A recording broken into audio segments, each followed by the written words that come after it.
최근 유명 유튜브 채널에서 종교를 다루는 일들이 종종 있는 것 같습니다. 구독자 144만 명의 너진똑이라는 채널의 성경 시리즈 4편 중 세계 최초 예수의 비밀 폭로라는 영상은 조회수가 227만 회에 달합니다. 비기독교인들에게 성경을 소개하는 영상이 이처럼 폭발적인 조회수를 기록하고 주로 구독자층이 청년 세대인 점, 그리고 댓글을 통해 나타난 반응이 기독교는 별로인데 예수라는 분은 참 위대한 분이셨군요 라는 논조가 대부분인 걸 보면 놀라운 일이죠. 물론 이 시리즈의 마지막 편인 요한계시록 사이비 사망 선고를 보면 2000년 정통 기독교 교리나 해석과는 완전히 다른 해석을 내놓아서 기독교인의 입장에서는 어리둥절하긴 하지만 그럼에도 불구하고 청년들에게 예수 그리스도를 이처럼 매력적인 인물로 어필하게 만들고 기독교를 한번 믿어볼까 하는 생각을 가지게 해준 것만으로도 대단한 일을 해낸 것 같습니다.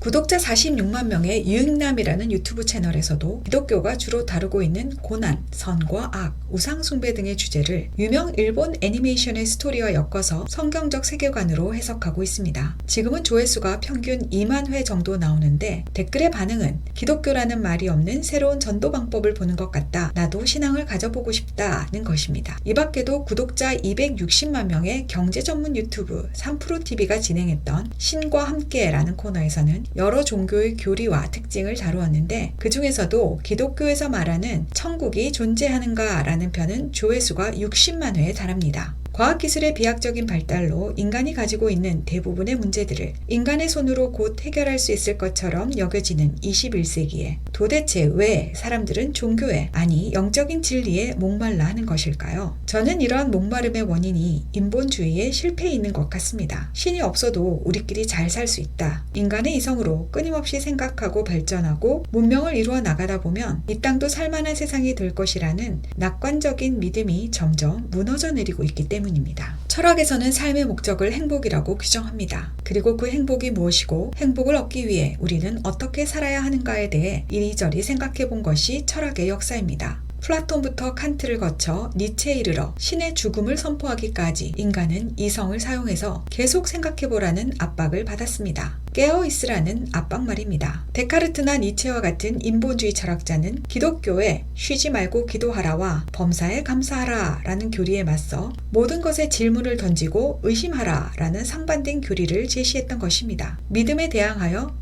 불신을 새 시대의 키워드로 제시한 것이죠. 21세기 인본주의 이데올로기의 핵심이 깨심인 정신 또는 깨어있는 문화라는 사실은 어쩌면 인본주의 철학의 당연한 귀결인지도 모르겠습니다. 21세기의 철학적 사조인 상대주의에서는 보편적인 인생의 목적이나 행복은 더 이상 존재하지 않으니 각자 자기 자신의 생각대로 깨어서 나름의 인생의 목적과 행복을 찾으라고 합니다. 이들은 사랑, 평등, 포용, 자유라는 말들을 하지만 이들이 말하는 이런 아름다운 단어들에게 의미를 부여할 절대적이고 객관적인 기준이 없습니다. 예를 들어 중국이나 북한에서 서방 국가를 향해 우리나라의 인권의 정의는 그대들의 나라와 다르다라는 이유로 자국의 인권 탄압을 부정했을 때 인본주의의 논리로는 이를 반박할 수가 없습니다. 왜냐하면 인권이라는 개념을 절대적인 권위를 통해 이러한 것이다 라고 정의해줄 존재가 없기 때문입니다.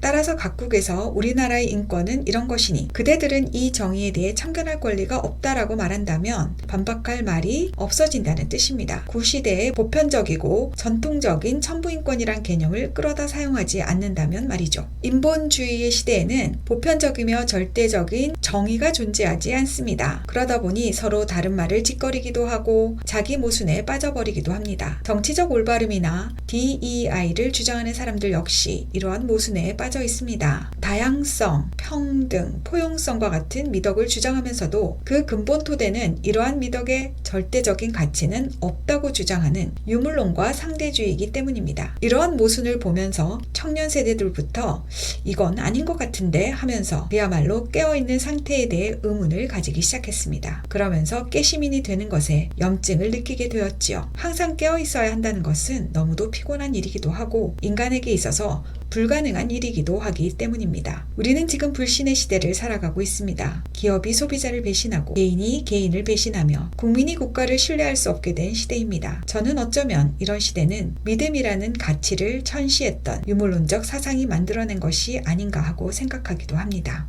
그렇기 때문에 무너져가는 사회를 다시 재건하기 위해 필요한 것은 더 의심하고 불신하며 깨어있는 것이 아니라 안정감과 신뢰 그리고 믿음을 주는 것이 필요하다고 느낍니다. 물론 사회에 대한 믿음이 많이 깨어진 지금 당장 우리가 사회를 믿으며 나아갈 수는 없습니다. 하지만 적어도 우리 자신이 사회가 믿을 만한 인간이 되는 것은 가능하지 않을까요?